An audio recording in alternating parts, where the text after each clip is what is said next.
عبداللہ بن مبارک مروزی نے خبر دی، کہا ہم کو معمر اور یونس دونوں نے خبر دی، انہیں زہری نے، انہیں عروہ بن زبیر نے خبر دی، انہیں حضرت مسعود بن مخرمہ رضی اللہ عنہ نے خبر دی کہ حضرت عمرو بن عوف رضی اللہ عنہ جو بنی عامر بن لوی کے حلیف تھے اور بدر کی لڑائی میں نبی کریم صلی اللہ علیہ وسلم کے ساتھ شریک تھے، نے بیان کیا کہ حضور صلی اللہ علیہ وسلم نے ابو عبیدہ بن جراح رضی اللہ عنہ کو بحرین کا جزیہ لانے کے لیے بھیجا۔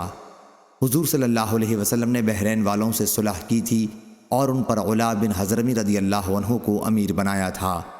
پھر حضرت ابو عبیدہ رضی اللہ عنہ بحرین سے مال 1,00,000 درہم لے کر آئے۔ جب انصار کو ابو عبیدہ رضی اللہ عنہ کے آنے کی خبر ہوئی تو انہوں نے فجر کی نماز حضور صلی اللہ علیہ وسلم کے ساتھ پڑھی۔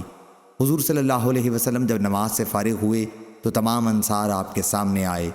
حضور صلی اللہ علیہ وسلم انہیں دیکھ کر مسکرائے اور فرمایا، میرا خیال ہے کہ تمہیں یہ اطلاع مل گئی ہے کہ ابو عبیدہ رضی اللہ عنہ مال لے کر آئے ہیں۔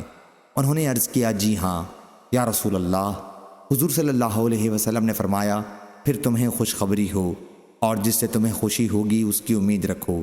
اللہ کی قسم مجھے تمہارے متعلق محتاجی سے ڈر نہیں لگتا، مجھے تو اس کا خوف ہے کہ دنیا تم پر بھی اسی طرح کشادہ کر دی جائے گی جس طرح تم سے پہلی پہلوں پر کشادہ کی گئی تھی، پھر پہلوں کی طرح اس کے لیے تم آپس میں رشک کرو گے اور جس طرح وہ ہلاک ہو گئے تھے تمہیں بھی یہ چیز ہلاک کر کے رہے گی۔